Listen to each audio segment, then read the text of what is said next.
হেমন্ত কুমাৰ বৰুৱা, দিগন্ত কুমাৰ শৰ্মালৈ আপকো দৰঙৰ মণিময় গোস্বামী সোঁৱৰণী সাংবাদিকতা বঁটা। অসম গৌৰৱ অনুপম ডেকাৰে মুখামুখি অনুষ্ঠান। মানুহ সদায় কমফৰ্ট জোনৰ বাহিৰত থাকিব লাগে। এই জোনত থাকি জীৱনত উঠাব নোৱাৰে। ইয়াৰ বিপৰীতে নীৰৱে নিজকে সৃষ্টিশীল কামত সক্ৰিয় কৰি ৰাখিব লাগে। কমফৰ্ট জোনত সস্তীয়া প্ৰচাৰ পাব পাৰে।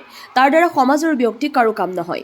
এই বক্তব্য অসম গৌৰৱ সন্মানেৰে বিভূষিত মঙলদৈ প্ৰখ্যাত SRD গ্ৰুপৰ অন্যতম সঞ্চালক অনুপম ডেকাৰ। দেওবাৰে সাংবাদিক সংগঠক আপকোৰ দৰং জিলা সমিতিৰ উদ্যোগত মঙলদৈ ইউথ ক্লাবত অনুষ্ঠিত প্ৰয়াত ছাত্ৰনেতা মণিময় গোস্বামী সোঁৱৰণী সাংবাদিকতা বঁটা অনুষ্ঠানত তেওঁৰে হোৱা মুখামুখি অনুষ্ঠানত শুভাকাংক্ষীসকলৰ বিভিন্ন প্ৰশ্নৰ উত্তৰ দি খ্যাতনামা উদ্যোগপতি গৰাকীয়ে অফুৰন্ত ইচ্ছাশক্তি, অসীম মনোবল, প্ৰবল আত্মবিশ্বাস ৰাখি যিকোনো কৰ্মত আত্মনিয়োগ কৰিলে জীৱনত সফলতা লাভ কৰিব পাৰি বুলি মন্তব্য কৰে। আপকো দৰং জিলা সমিতিৰ সভাপতি বাবুল মকছিদ আহমেদ আৰু সাধাৰণ সম্পাদক পংকজ কুমাৰ শৰ্মাই হাত ধৰা এই মনোজ্ঞ অনুষ্ঠানত দৰঙৰ দুগৰাকী জ্যেষ্ঠ সাংবাদিক নিউজ লাইভৰ হেমন্ত কুমাৰ বৰুৱা আৰু নিয়মীয়া বাৰ্তা কাকতৰ দিগন্ত কুমাৰ শৰ্মাক আপকোৰ তৰফৰ পৰা উষ্ম সম্বৰ্ধনা জ্ঞাপন কৰা হয়। অনুষ্ঠানত প্ৰয়াত ছাত্ৰনেতা মণিময় গোস্বামীৰ সহধৰ্মিনী তথা গোলাঘাট আইন মহাবিদ্যালয়ৰ অধ্যক্ষ ডক্টৰ ভূমিকা গোস্বামী, দৰং জিলা পৰিষদৰ সভাপতি শেৱালী গোস্বামী কলিতা, দৰং জিলা পৰিষদৰে মুখ্য কাৰ্যবাহী বিষয়া কৰবী শইকীয়াকৰণক অভিনন্দন জ্ঞাপন কৰা হয়।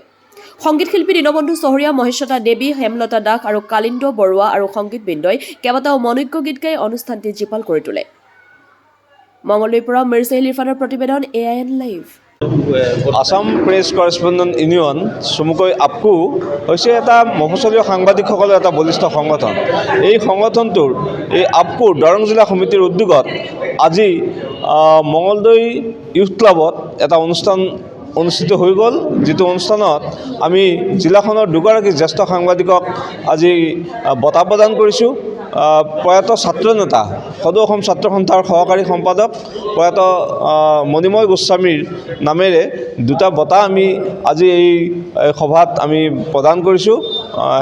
নিউজ লাইভৰ সাংবাদিক হেমন্ত বৰুৱা আৰু নিয়মীয়া বাৰ্তাৰ সাংবাদিক দিগন্ত কুমাৰ শৰ্মালৈ। তাৰ লগতে মঙলদৈৰ বিশিষ্ট উদ্যোগপতি, অসম গৌৰৱ বঁটাৰে বিভূষিত তথা অসম ক্ৰিকেট সন্থাৰ নৱনিযুক্ত কোষাধ্যক্ষ অনুপম ডেকাৰ সৈতে এটা মত বিনিময় অনুষ্ঠান আছিলে, মুখামুখি অনুষ্ঠান। এই অনুষ্ঠানত আজি যথেষ্ট সংখ্যক মানুহ আহিছে। আমাৰ প্ৰায় 200 শতাধিক মানুহ আজি এই সভাত উপস্থিত আছিলে আৰু তেখেতক মুখামুখি অনুষ্ঠানত অনুপম ডেকাক বিভিন্নজনে বিভিন্ন প্ৰশ্ন কৰিছে। ৰাজনীতিৰ পৰা উদ্যোগ ক্ষেত্ৰলৈ, বাণিজ্য ক্ষেত্ৰৰ পৰা ক্ৰীড়া ক্ষেত্ৰলৈ সকলো ক্ষেত্ৰতে তেখেতক বিভিন্ন ধৰণৰ প্ৰশ্ন কৰিছে আৰু তেখেতে সাৱলীলভাৱে উত্তৰ দিছে আৰু আশা ৰাখিছোঁ তেওঁৰ যি উত্তৰ, এই উত্তৰৰ পৰা আমি সৰ্বসাধাৰণ ৰাইজসকল আমাৰ উপকৃত হ'ব। আৰু অনাগত দিনত প্ৰয়াত মণিময় গোস্বামীৰ পত্নী গোলাঘাট আইন মহাবিদ্যালয়ৰ অধ্যক্ষা ডক্টৰ ভূমিকা গোস্বামী উপস্থিত আছিল আজি সভাত আৰু তেখেতে মণিময় গোস্বামীৰ নামত আজি যি দুটা বঁটা প্ৰদান কৰিছে আৰু তেখেতে আজি অংগীকাৰ কৰিছে প্ৰত্যেক বছৰে 11 ছেপ্টেম্বৰত তেখেতে আপকোক এই বঁটা সাংবাদিক বঁটা দিবৰ কাৰণে তেখেতে পৃষ্ঠপোষকতা কৰিব। আজি আপকো ইমান ধুনীয়া এটা প্ৰগ্ৰাম কৰিলে আৰু যিটো প্ৰগ্ৰামত বিভিন্ন প্ৰশ্ন মোক সুধিলে আৰু বিভিন্ন প্ৰশ্নৰ মই তাৰে উত্তৰবিলাক দিছোঁ। মই প্ৰেক্টিকেল কথাত বেছি জোৰ দিওঁ আৰু মই ভৱিষ্যতৰ কথা যদিও চিন্তা কৰোঁ, মই একচুৱেলি মই কাৰেণ্ট কথাবিলাক মই সেই দিনটোৰ কথাবিলাক কৈ বেছি ভাল পাওঁ। গতিকে মই যিখিনি উত্তৰ দিলোঁ আজি, যে বহুতে মোক কিছুমান প্ৰশ্ন সুধিছে, মোৰ ৰাজনীতিক লৈ বহুতে মোক প্ৰশ্ন কৰিছে।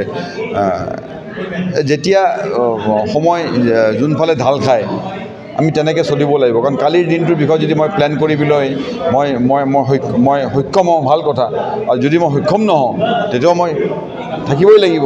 গতিকে মই ভাবোঁ যে এনেকুৱা প্ৰগ্ৰাম অকল মোক লৈয়ে নহয়, এনেকুৱা প্ৰগ্ৰাম আপোনালোকে কৰিব লাগে। আৰু বহুত গণ্যমান্য ব্যক্তি আছে যোনে কিছুমান লুকাই কাম কৰি আছে সমাজৰ কাৰণে। গতিকে সেই কামবিলাক জানিবৰ কাৰণে আজি আপোনালোকে বহুত কথা, কিছুমান নাজানা কথা মোৰ মুখৰ পৰা ওলাল আৰু গম পালে আপোনালোকে। গতিকে মই ভাবোঁ যে এইটো প্ৰগ্ৰাম আগন্তুক দিনত আৰু ডাঙৰকৈ পাতিব লাগে। আজি যথেষ্টখিনি মানুহ হ'ল, হলত ইয়াত নধৰা হৈ গ'ল, অলপমান ডাঙৰ জেগা লৈ পেলাই কৰিব লাগে আৰু ভাল হ'ব। আৰু আপোনালোকৰ বিষয়টো খুব ভাল আছিলে আজি। ধন্যবাদ। আপকোৰ দৰং জিলা সমিতিৰ উদ্যোগত আজি প্ৰয়াত ছাত্ৰনেতা মণিময় গোস্বামী সোঁৱৰণী সাংবাদিকতা বঁটা আৰু অসম গৌৰৱ বঁটাৰে বিভূষিত বিশিষ্ট উদ্যোগপতি SRDৰ সঞ্চালক মণ্ডলীৰ অন্যতম অনুপম ডেকাৰ লগত মুখামুখি এক অনুষ্ঠান আমি আয়োজন কৰিছিলোঁ মঙলদৈ ইথ ক্লাবত। সুন্দৰ অনুষ্ঠান, প্ৰায় ৩০ শতাধিক লোকে অংশগ্ৰহণ কৰিলে বিভিন্ন ক্ষেত্ৰত, আৰু বিভিন্ন ক্ষেত্ৰৰ লোকসকলে অনুপম ডেকাৰ লগত মত বিনিময় কৰিলে। মুখামুখি অনুষ্ঠান যিহেতু, গতিকে সুন্দৰভাৱে এই অনুষ্ঠান সমাপন হৈ গ'ল। আমি দুগৰাকী সাংবাদিক নিউজ লাইভৰ হেমন্ত কুমাৰ বৰুৱা আৰু নিয়মীয়া বাৰ্তা আৰু দৈনিক অসম কাকতৰ দৰং ওদালগুৰি সাংবাদিক দিগন্ত কুমাৰ শৰ্মাক আমি বঁটা প্ৰদান কৰিলোঁ, মণিময় গোস্বামী সোঁৱৰণী সাংবাদিকতা বঁটা। আৰু এই বঁটা এই বছৰ আমি প্ৰথম প্ৰৱৰ্তন কৰিলোঁ।